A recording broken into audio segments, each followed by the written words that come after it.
Hey YouTube, it's Natalie Lawyer Chick here. Wanted to talk to you guys about I wanted to do another video about the R. Kelly situation, the Surviving R. Kelly documentary.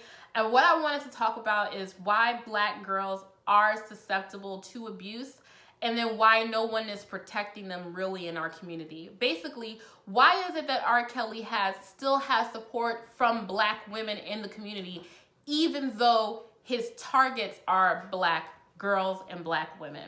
So if you like this video, go ahead and give this video a thumbs up, and also make sure that you hit the subscribe button. First of all, let's talk about the fact that R. Kelly's #1 supporters that I have seen online, well, the supporters that are the loudest, because not everyone that supports him is going to come out and say it, but those that support him the loudest tend to be Black women. And I've seen people be surprised by that, but I personally am not surprised by that, and I wanted to share why I'm not surprised by that. So the reason that a lot of R. Kelly's supporters are Black women is because Black women see him. Black women are protective of Black men in a way that we are not protective of each other, okay? And I'll first give an example. I'm a criminal defense attorney, so a lot of the time when I represent someone, or when colleagues will represent someone that is charged with molesting or abusing an underage child, be that a teenager or a smaller child, if they have done it in the household of their significant other, meaning they have molested or they're alleged to have abused the daughter of their girlfriend or their wife, many times, not all the time, but many times, the girlfriend or the wife will show up in support of the boyfriend or the husband. And that is unfortunately common enough that it's an anecdote amongst defense attorneys and prosecutors alike, that we discuss the fact that, you know, whether or not this conviction is going to happen, whether or not this trial is going to go forward, whether or not I'm going to get a favorable result in my case, depends on how much the mother in the case supports the abuser. And they support the abuser too frequently, I think. And that's coming from someone who defends people. But as a human being, the support is actually kind of surprising. And I think the general public would be surprised by that. And I think one of the factors that plays into that is that Black women, like I said, feel protective of Black men because historically speaking, and also currently, Black men have been misused by the criminal justice system. They have faced undue prejudice at the hands of the criminal justice system. Women have lost their husbands and their fathers and their boyfriends and their fiancés to the prison industrial complex, and they just don't trust it. So anything that involves the involvement of the state, even if it's for the protection of their own child, they feel as though they can deal with it internally, and they would prefer not to deal with it by way of the criminal justice system. So that's one of the reasons that women have this ingrained sense of loyalty to Black men, even where Black men are not protective of the women in their household or in their lives. I think that R. Kelly has received an advantage as a result of that, that generational trauma that we have from the involvement of the criminal justice system in our lives. If you look to the Bill Cosby trial, a lot of people felt as though Bill Cosby, at his advanced age, 80+ years old, being taken down by the criminal justice system was a way of, you know, the man or the system getting at Bill Cosby and removing someone who was a real positive influence on the life of people. And so they see R. Kelly as just an extension of that. So even though there was a lot of evidence against Bill Cosby, we wanted to protect Bill Cosby because of what he meant to us through Heathcliff Huxtable, what he meant to us through A Different World. We wanted to protect that image of Black positivity, and we didn't want the outside world coming in and taking that away from us. So that's a big reason why R. Kelly receives that benefit. Another reason that R. Kelly receives the benefit of the doubt from the Black community and the support of the Black community is that people don't we don't actually know R. Kelly, right? We don't actually know him. All that we know about R. Kelly is the image that he gives out to the world. And he gives this highly sexual, highly charged energy that maybe a lot of people find very appealing. And then on top of that, to a lot of people, he is very talented, and his music is a part of the fabric of the Black American existence and culture. R. Kelly has been around since the early 90s. It is now the year 2019. So his career has spanned nearly 30 years. And that's 30 years of dancing to his music and forming emotional attachments to his music. That's 30 years of associating his music with a positive time in your life, with a certain romantic partner, with romantic times. And people have a hard time separating the art from the man. So you may like the music, and therefore you are going to like the man. The same can be said for Michael Jackson. Now, with the Michael Jackson case, I myself, this is why I can kind of understand the R. Kelly thing, because I'm not the biggest fan of R. Kelly. I like his music, but I can take it or I can leave it. I don't need to step in the name of love. I'm fine, you know. But some people really love his music. I really loved Michael Jackson's music. I just thought it was the best music I'd ever heard in my entire life. I just found him to be really innovative. And I still to this day have a hard time with the sexual abuse allegations against him. And I think a lot of that has to do with the fact that I just cannot separate, you know, Moonwalker and Thriller and, you know, the little boy from the Jackson 5 from the allegation that he molested young children. So I think a lot of this has to do with the fact that we don't personally know R. Kelly. The thing that we know about him is his music. The thing that we know about him is his art. And so we have absorbed his art, and we have transposed that art onto him as a person, and we cannot see that monster that he's alleged to have been as being the one that produced this great art that we love. And then also it elicits feelings of guilt. It makes you feel guilty, and a lot of people feel guilty to love the music of someone who has potentially harmed or abused or mistreated young girls or molested, sexually assaulted young girls. It's really hard to think that in any way you may have facilitated that or made that possible because your financial support of R. Kelly makes it possible for him to keep the things that he does under wraps, or to continue to abuse people and have the power to be able to abuse people. So I do think that that's some of the reasons that I'm not surprised that R. Kelly continues to be supported in the Black community. And we really need to talk about how it's not just the R. Kellys in our community that get away with molesting and assaulting young girls, but there's also other people in our lives, in our community, in our daily lives that we know that get protected. So we really need to think about why it is that a lot of the times when young girls come forward with sexual abuse, their mothers will take the side of the abuser, be that the uncle, the husband, the boyfriend. So that was one thing that I wanted to discuss. The other thing is that I do think that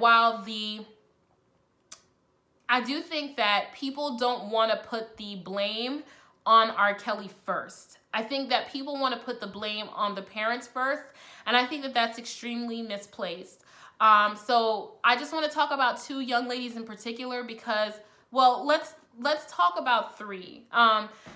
So Sparkle's niece, Joycelyn, and Azriel are the three young ladies that I want to talk about because their families were involved with R. Kelly, meaning he knew who their families were, and yet he still had access to them to molest them. It's not like the families didn't know what was going on or the girls ran away from home. The families were completely aware of who R. Kelly was, what his reputation was, and he was still able to have access to them and, basically bring them in. And now two of them are still living with him to this day, which is actually quite disturbing. So first of all, the blame for that lies ultimately with R. Kelly. R. Kelly is the one who is molesting these girls. R. Kelly is the one who is grooming these girls.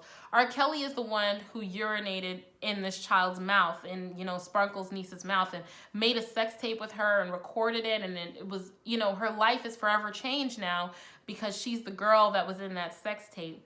So I think that we need to stop as a community putting the blame first on the parents, because I'll break it down to you like this. Here's a metaphor for the situation, okay? And take this metaphor from your friendly neighborhood attorney.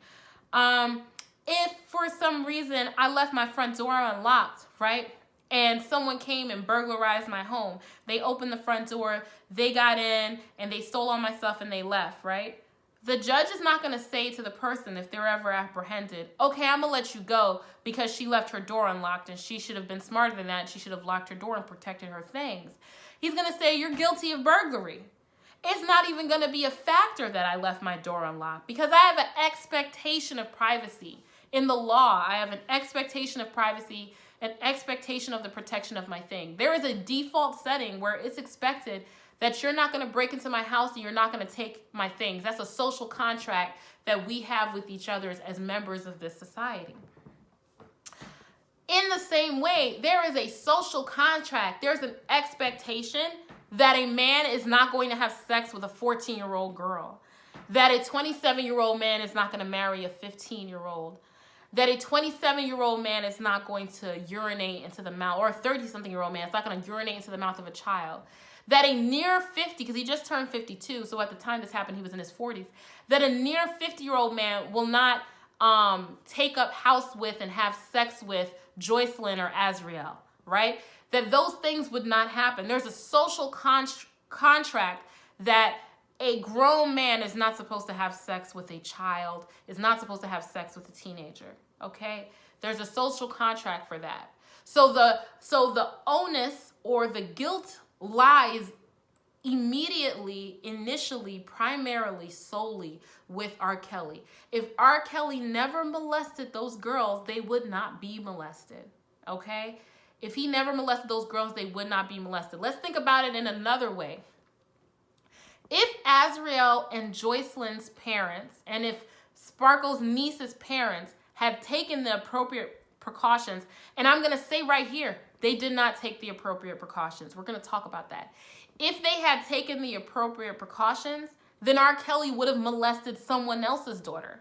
So are we saying as a society that it's okay as long as he doesn't molest my kids? That it's okay as long as he doesn't molest Aaliyah? It's okay as long as he doesn't molest Sparkle's niece? It's basically like every man for himself. And that is not what our society has a contract for. That is not what our laws are built on. That is why R. Kelly is the one that is at fault.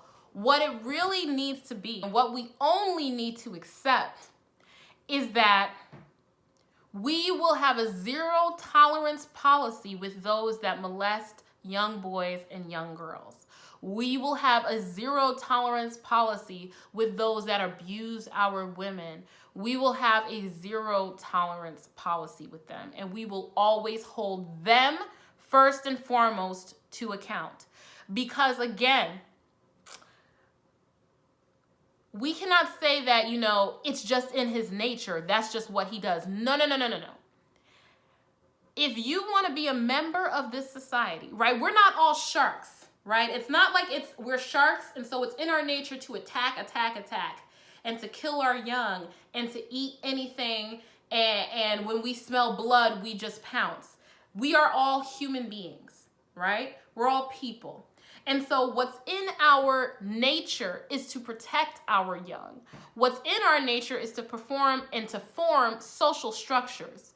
What's in our nature is to form families. What's in our nature is to form societies.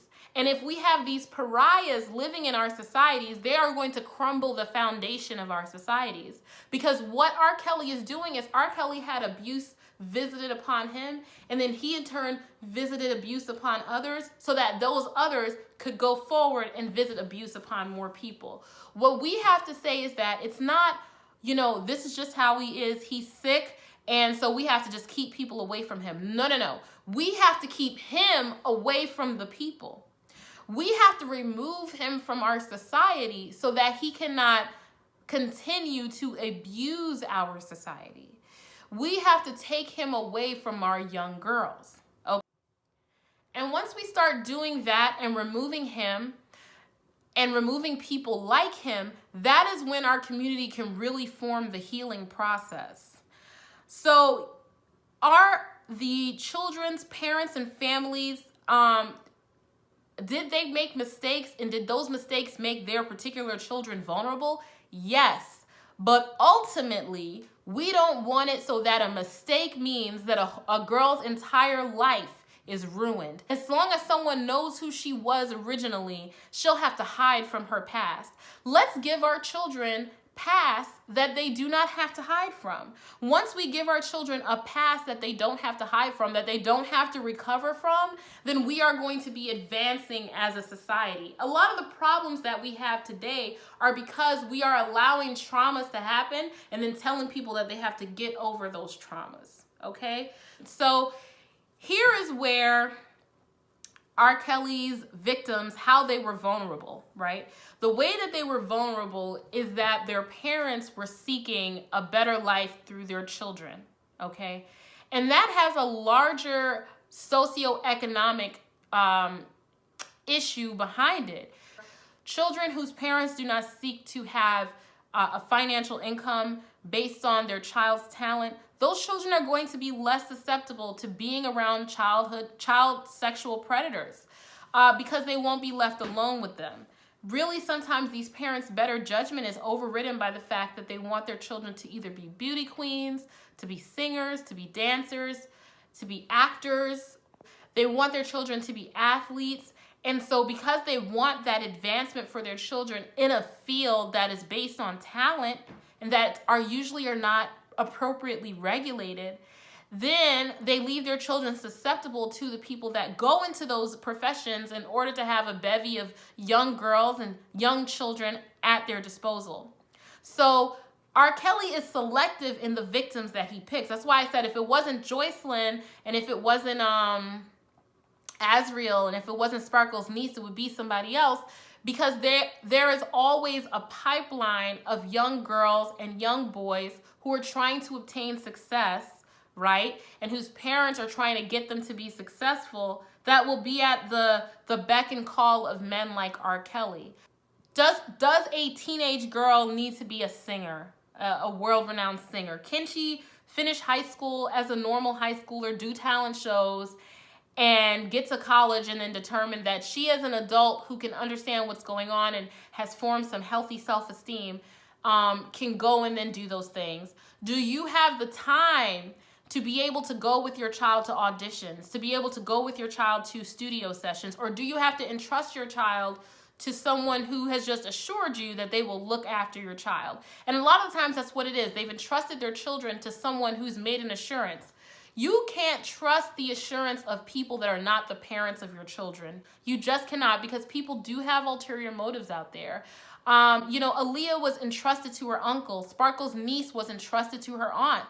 The mother of, I think, either Azriel or Joycelyn said that they had some type of person that was like a manager that did the power of attorney, but you don't really know this person, okay? And, I don't believe that Sparkle is a bad person, but I don't believe that Joycelyn's parents are bad people, and I don't believe that Azriel's parents are bad people, but I do believe that when Sparkle said, I had my eyes on my niece and I was watching her in the studio and I never left her alone, that's just not true. That's demonstrably false, because the young lady was in the position where she was left alone with R. Kelly to have sex with him and to record it on tape and to have threesomes with the other young lady.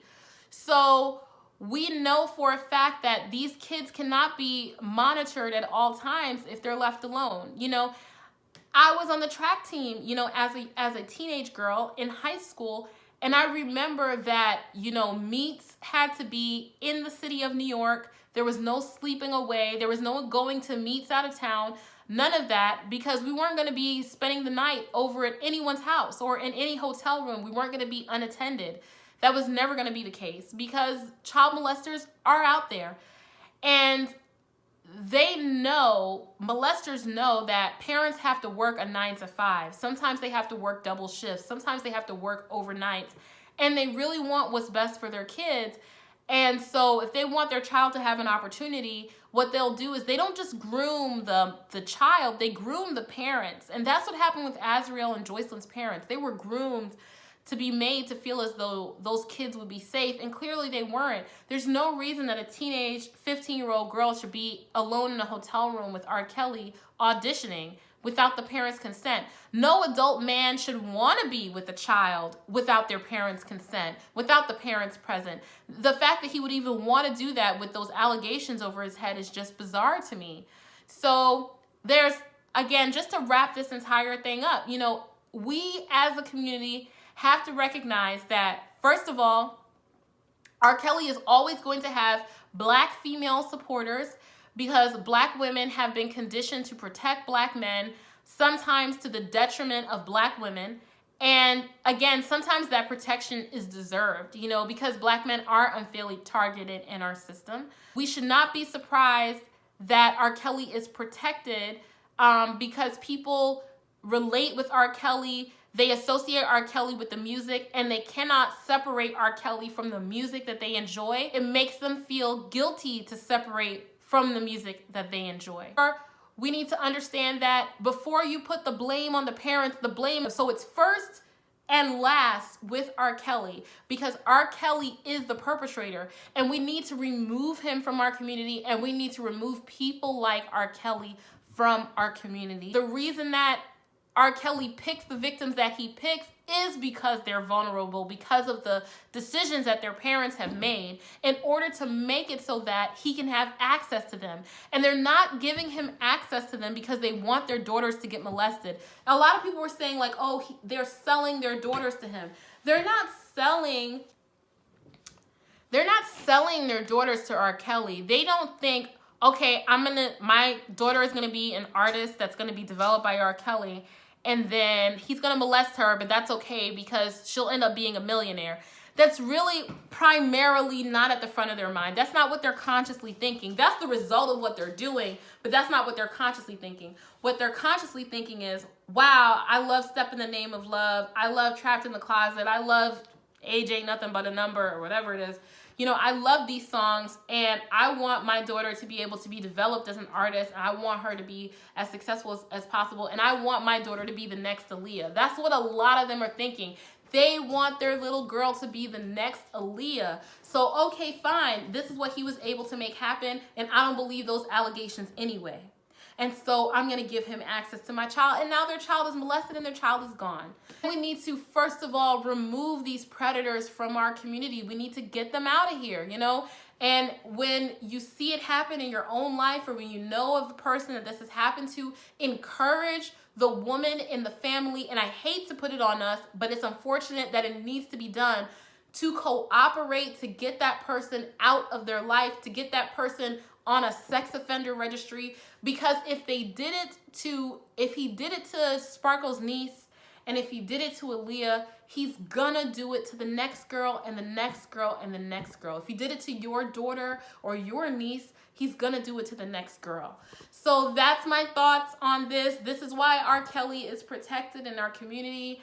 I appreciate you guys so much for watching. Don't forget to give this video a thumbs up, and I'll see you guys in the next one. Bye.